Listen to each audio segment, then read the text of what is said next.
আমি আপনাদের সামনে কোরআনের কালিমার ফুলের চারাদের কাটলেন বানাতে কর্মসভা করেছি। আল্লাহ তাআলা কোরআনের রত্নে জানাতে সুন্দরভাবে বানিয়ে দিয়েছেন দুনিয়ার মানুষের জন্য। লাকাদ খালাকাল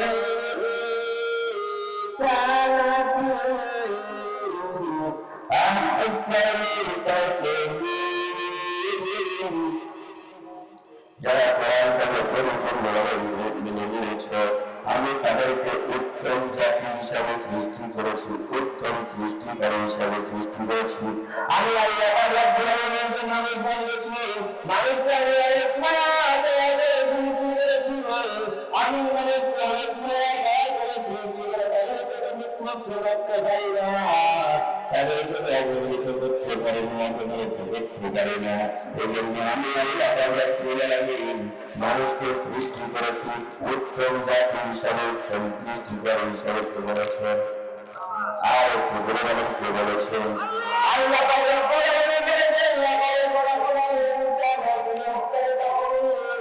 আমি মানুষকে সৃষ্টি করেছি উত্তম সৃষ্টিকারী হিসাবে, উত্তম জাতি হিসাবে।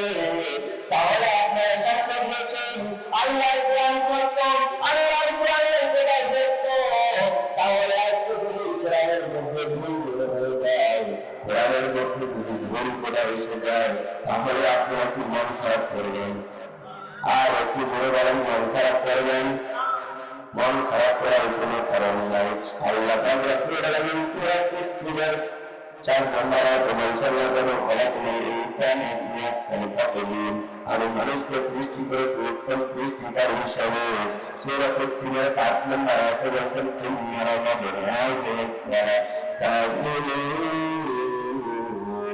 আমি মানুষকে সৃষ্টি করেছি সবথেকে নিকৃষ্ট হিসাবে বলেছেন। তাহলে আল্লাহ কোরআন মিথ্যা, আল্লাহর কোরআনের কথা মিথ্যা? কেন আল্লাহ তাআলা কোরআনের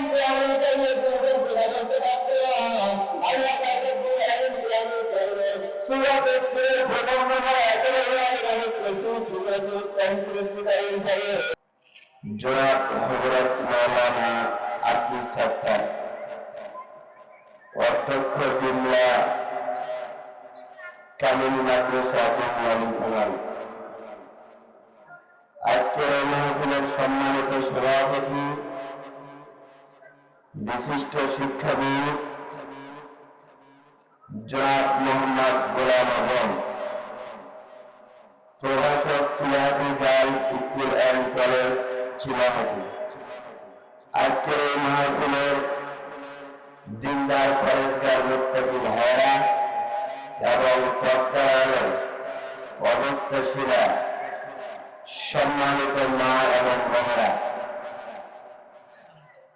আজকের এই মাহফিলের মাইকিং সাউন্ড সিস্টেম যতদূর পর্যন্ত যাচ্ছে, এর মধ্যে দিনদার পরেশগার মুত্তাকি ভাইরা সকলের প্রতি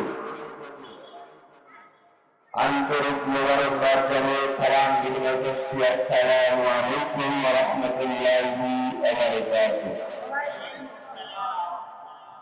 আপনারা সকলে কেমন আছেন? আজকে কোরআনের মাহফিলে আসতে পেরে খুশি না বেজার? আর একটু জোরে বলি, খুশি না বেজার? যারা মাহফিলে এখনো প্যান্ডেলের ভিতরে এসে বসে নেই, বাইরে অযথা ঘোরাফেরা করতেছি, আমরা মাহফিলের প্রতি সন্তুষ্ট হই। কথা বলেন ঠিক না বেশি? আর এই কোরআনের মাহফিলে সবাই এসে বসবে, এটা কখনো নিশ্চিত দেওয়া যায় না। কথা বলেন ঠিক না বেশি? এই কোরআনের মাহফিলে সবাই বসতে পারে এরকম কোনো গ্যারান্টি আছে? আল্লাহ পাক রব্বুল আলামিন যাকে কোরআনের মাহফিলে প্রবেশ করেন, তারাই কিন্তু এই কোরআনের মাহফিলে এসে বসতে পারে। কথা বলেন ঠিক না? তাহলে যারা অযথা বাইরে ঘোরাফেরা করতেছেন, দোকান পাশারে সময় অযথা নষ্ট করতেছেন, সকলেরই কাছে অনুরোধ রাখবো, আপনারা সকলেই কোরআনের মাহফিলে চলে আসেন। কারণ এই জান্নাতের বাগানে সকলের গোসল করতে বসা যাবে না, ঠিক না? আর এই কোরআনের কথা সকলেই যে ধৈর্য ধারণ করে শ্রবণ করবে এরকম কোনো পুস্তক আছে, কোনো গ্যারান্টি আছে? কিছু মানুষ আছে কোরআনের কথা শুনলে গা ভরা শুরু হয়ে যায়, কিছু মানুষ আছে কোরআনের কথা শুনলে তাদের মন জাগরিত হয়, ঠিক না? কোরআনের কথা শুনলে তাদেরকে আনন্দ লাগে। আর কিছু মানুষকে কোরআনের কথা শুনলে কষ্ট পায়, গা ভরা শুরু হয়ে যায়, ঠিক না? তাহলে যারাই কোরআনের কথা শুনতে পারে, যাদের শরীরে সহ্য হয়, তারাই কিন্তু কোরআনের মাহফিলে এসে বলবে, কথা বলেন ঠিক না ঠিক? আজকে যে মহান আল্লাহ রব্বুল আলামিন এই কোরআনের মাহফিলে আসার বসার তৌফিক দান করেছেন, এজন্য আমরা সেই মহান আল্লাহ রব্বুল আলামিনের দরবারে জবান ছেড়ে দিয়ে সবটুকু শক্তি দিয়ে হৃদয় অনুদানে ভালোবাসা দিয়ে আমরা সকলের জবান ছেড়ে দিয়ে শুকরিয়া আদায় করে দিয়ে সকলে বলি আলহামদুলিল্লাহ। আর একটু জয় দিয়ে আলহামদুলিল্লাহ। আগে আল্লাহর শুকরিয়া গাইতে গেলে, আল্লাহর জমিনে আল্লাহর কোরআনের হুকুম দিতে গেলে মামলা খাওয়া লাগতো, ঠিক কিনা? এখন কি লাগে? কোরআনের মাহফিল করতে গেলে কন্ডিশন নেওয়া লাগতো, এখন লাগে? আসলে একটা প্রবাদে কথা আছে, যে জিনিসের যত বেশি বাধা সেই কাজটি তত বেশি করতে মজা, ঠিক কিনা স্যার? আগে কোরআনের মাহফিল করতে গেলে অনেক বাধা পড়া হতো, আবার কোরআনের তাফসীর করে মজা পাইতাম, ঠিক কিনা? এখন বাধা নাই, এখন কোরআনের তাফসীরে আমরা শুনতে পাচ্ছি না, বাইরে অধিকার হয়ে যায়, ঠিক কিনা? তাহলে আপনাকে আমাকে যে আল্লাহ রব্বুল আলামিন এই কোরআন শোনার পরিবেশ বানিয়ে দিলেন, সেই মহান আল্লাহ রব্বুল আলামিনের দরবারে যদি আমরা শুকরিয়া আদায় করি, পুরো ক্ষতি হবে, পুরো লাভ হবে, বরঞ্চ শুকরিয়া আদায় না করলে লাভ হবে। আল্লাহ রব্বুল আলামিন এজন্য কোরআনের দরবারে আপনাকে সুন্দরভাবে لا تنبئنكم ولئن كفرتم إن عذاب لشديد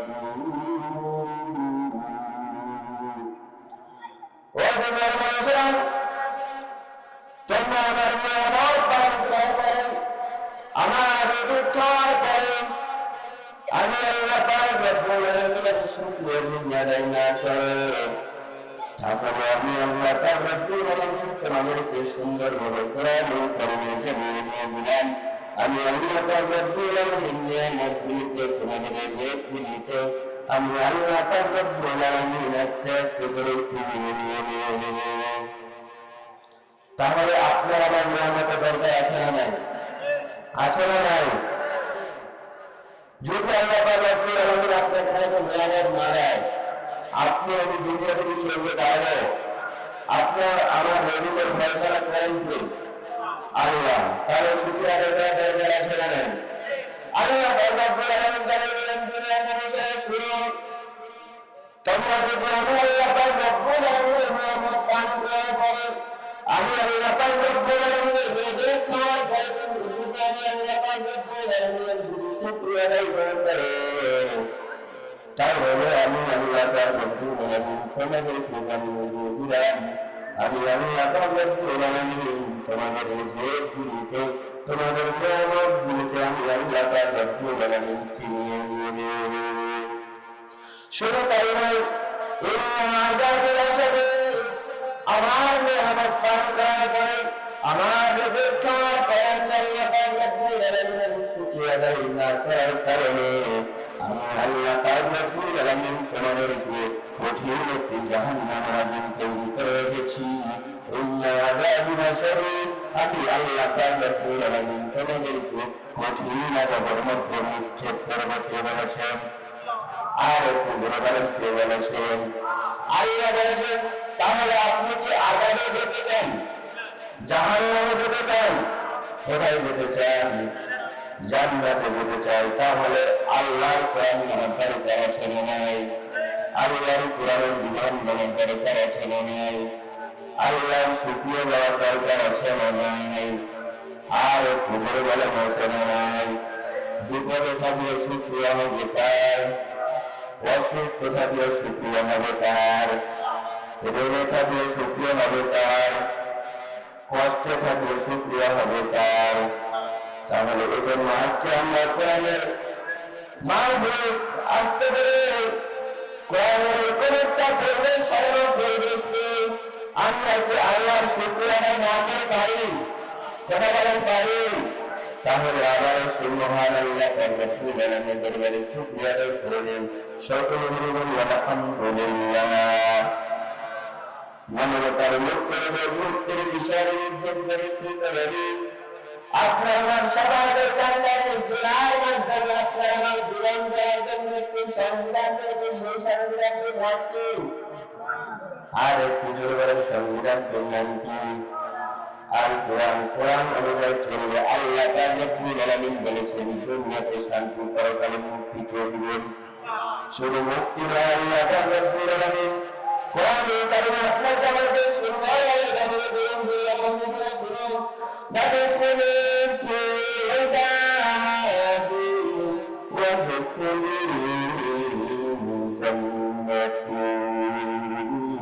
তোমরা যদি আমার প্রাণটাকে পরিপূর্ণভাবে মিলে নাও, আমার প্রাণের দিতে চাও, আমার প্রাণটাকে যদি তোমরা মিলে নিলে সমাজ থেকে শুরু করে পার্লামেন্ট পর্যন্ত যদি আমার প্রাণ থেকে তোমরা ঘুরে নিয়ে চলতে পারো, তোমাদের নিজের জীবনটাকে যদি আমার প্রাণের উপরে নিগ্রাম করতে পারো, তাহলে আমি আল্লাহ রাব্বুল আলামিন তোমাদেরকে জান্নাতের উচ্চ মাকাম দান করবে। কে বলেছেন?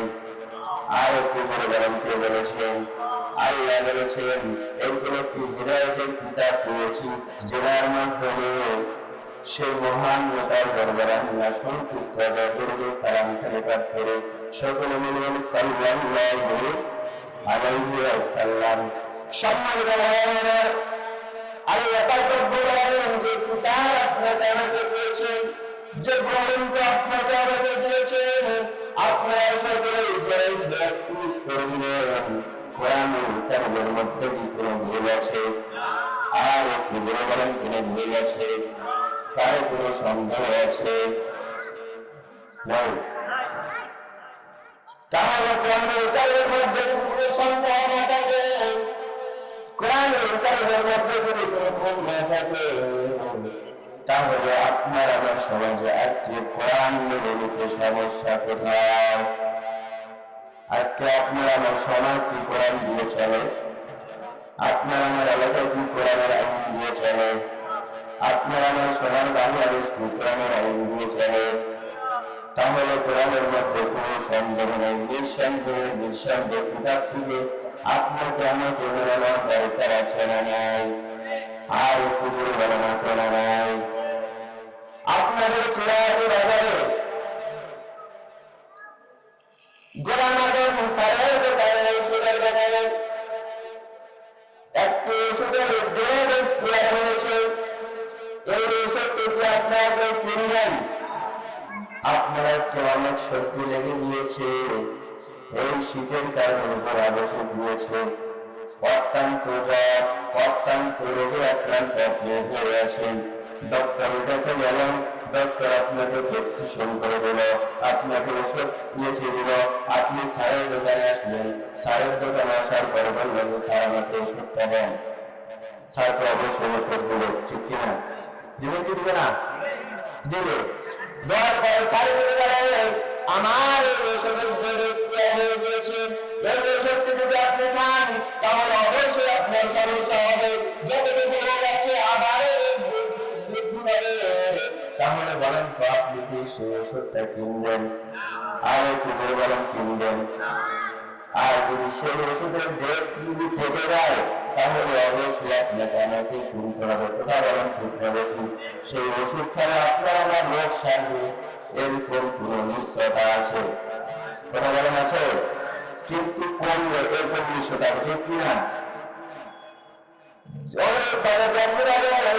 আল্লাহ পাক রব্বুল আলামিন আপনাকে আমাকে গ্রহণ করে দিয়েছেন, কিতাব দিয়েছেন। এই কিতাবে আল্লাহ পাক রব্বুল আলামিন আপনাকে আমাকে কোরআনুল কারীমের সর্বপ্রথম সূরাতুল বাকারার 2 নম্বর আয়াতে আপনাকে আমাকে সুন্দরভাবে জানিয়ে দিলেন, যালিকাল কিতাবু লা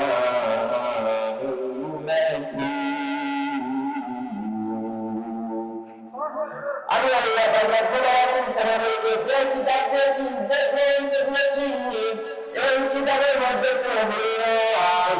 এই কিতাবটাকে তোমরা যদি পরিপূর্ণভাবে গ্রহণ করো, তোমরা অবশ্যই মুত্তাকি হয়ে যাবে।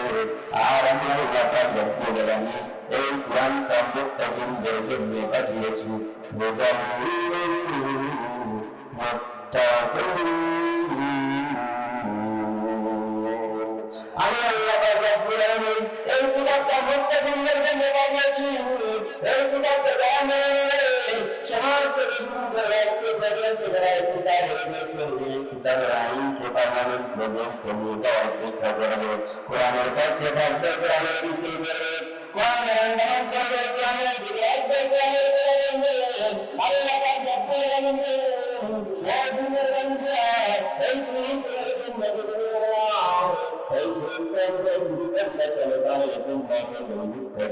আর আমি আল্লাহ পাক রব্বুল আলামিন এই কোরআনুল কারীমটা মুত্তাকিনদের জন্য পাঠিয়েছি, তার জন্য মুত্তাকিনদের জন্য পাঠিয়েছি। তাহলে আপনি কি মুত্তাকি হতে চান কি চান না?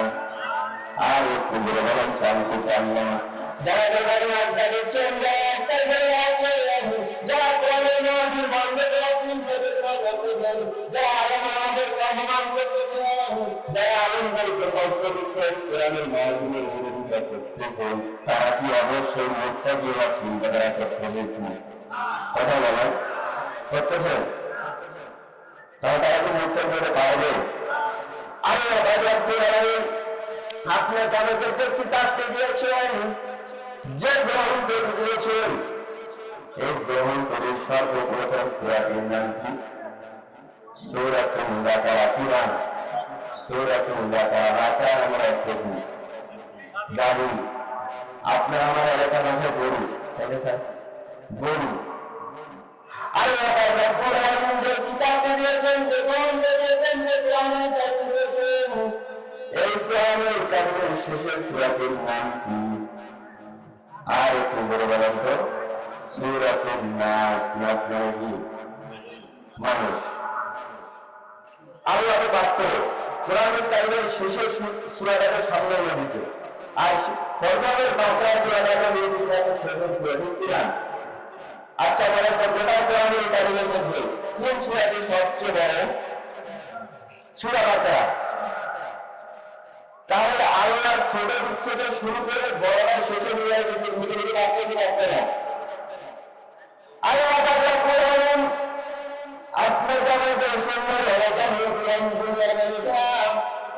আমি যে কিতাব তোমাদেরকে দিয়েছি, যে গ্রন্থ তোমাদেরকে দিয়েছি, এই গ্রন্থের সর্বপ্রথম সূরা বাকারা দেওয়ার কারণ আসলে নাই।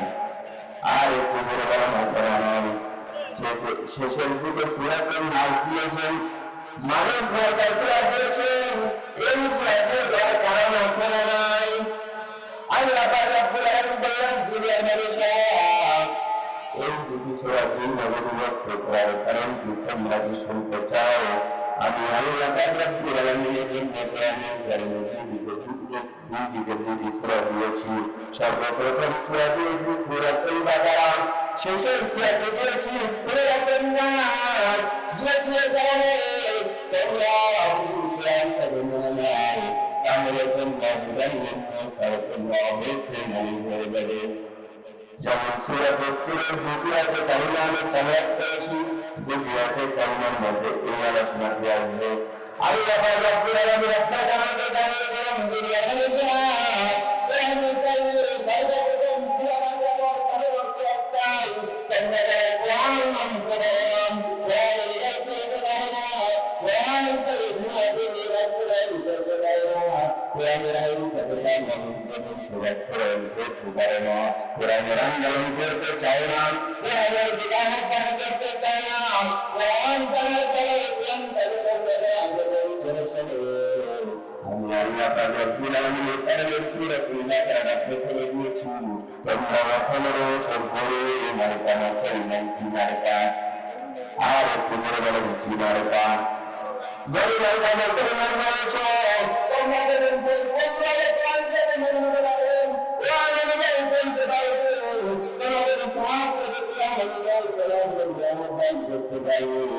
তোমাদের সোনার বাড়ি যখন কোরআনের আঘাত পালন করবে, কোরআনের দিন পালন করবে, দিন প্রতিষ্ঠা করবে, সেদিন থেকে তোমরা মানুষ সুবিধান হয়ে যাবে। কোরআন তাদের যদি না করে বেড়ে যেতে পারে, তাহলে আমি তোমাদেরকে মানুষকে বুঝে দিব। কোরআন তাদের পরিপূর্ণ সমাজে নিজেরা কোরআন করে চলতে পারে, তাহলে অবশ্যই তোমরা বিদায় নিয়ে তোমরা মানুষ হয়ে যাবে বলেছেন। আর যাদের ভোজন তাদের না কোরআন তাদের পরিপূর্ণ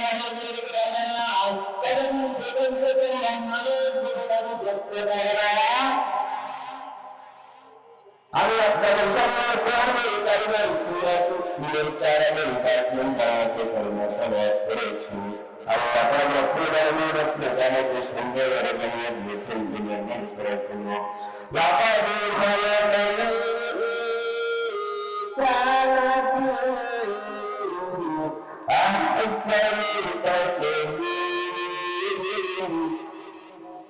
যারা কোরআনটাকে পরিপূর্ণভাবে মেনে নিয়েছে, আমি তাদেরকে উত্তম জাতি হিসাবে সৃষ্টি করেছি, উত্তম সৃষ্টিকারী হিসাবে সৃষ্টি করেছি। আমি আল্লাহ পাক রব্বুল আলামিনের নামে বলেছি, মানুষকে আমি অনেক মায়া সৃষ্টি করেছি, আমি মানুষকে অনেক মায়া করে সৃষ্টি করে তাদেরকে মুক্ত করতে পারি না, তাদেরকে অবহিত করতে পারি না, তাদেরকে দেখতে পারি না।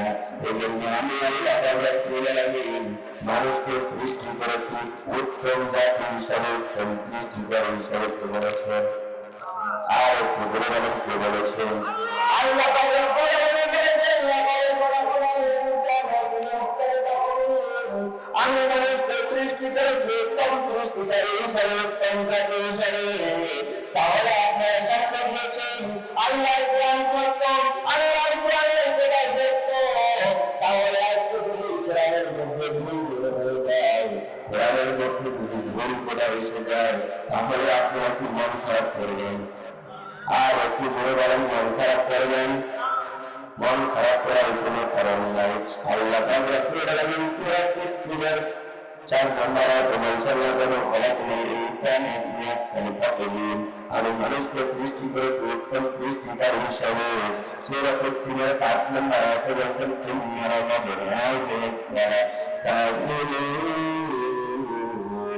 আমি মানুষকে সৃষ্টি করেছি সবথেকে নিকৃষ্ট হিসাবে বলেছেন। তাহলে আল্লাহ কোরআন মিথ্যা, আল্লাহর কোরআনের কথা মিথ্যা, তা না হলে আল্লাহ পাকের কোরআনের কোরআনকে নিয়ে বলতে পারতেন। আল্লাহ পাকের কোরআনের সূরা ইসরার প্রথম নম্বর আয়াতে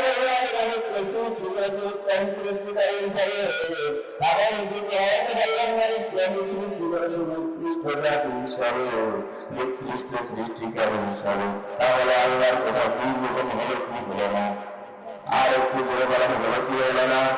তাহলে এখান থেকে বুঝতে হবে আল্লাহর কোরআন সত্য, আল্লাহর কোরআনের কথা সত্য, আল্লাহর কোরআনের আয়াতগুলি সত্য, আল্লাহর কোরআনের কথাগুলি সত্য।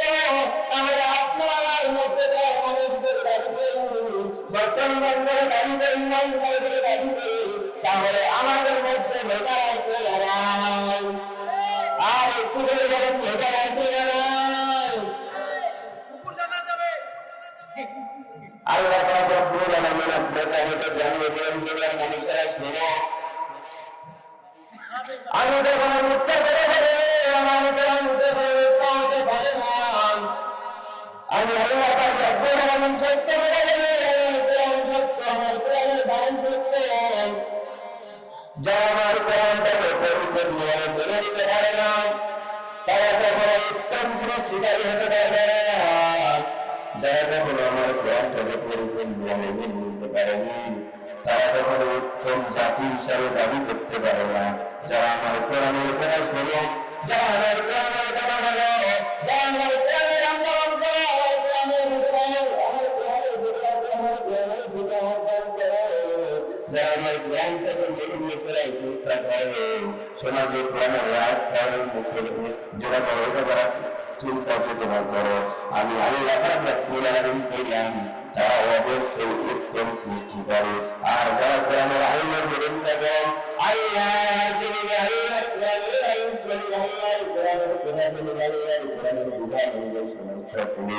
যারা ঘটনা চায় না, আমি আল্লাহ কোরআনের কারিমে সূরাতুল আরাফের 179 নম্বর আয়াতে আমি আল্লাহ তোমাদেরকে সুন্দরভাবে জানিয়ে দিয়েছি। তাহলে উত্তম জাতি দ্বারা, উৎকৃষ্ট জাতি দ্বারা, উত্তম সৃষ্টিকারের জাতি দ্বারা, উৎকৃষ্ট সৃষ্টিকারী দ্বারা এটা দরকার আসলে নয়, আর একটু দরকার মাথায় নয়। এটা আপনাকে জানতে চাইবে না বলে মনে লাগবে। গণ্যতা লাগবে কারণ যখন যে দিনাজপুর বক্তাকে নিয়ে আসছে, ওই বক্তা আসার পরে আমি গাড়ি ঘুরে এগুলো আমি অবশ্যই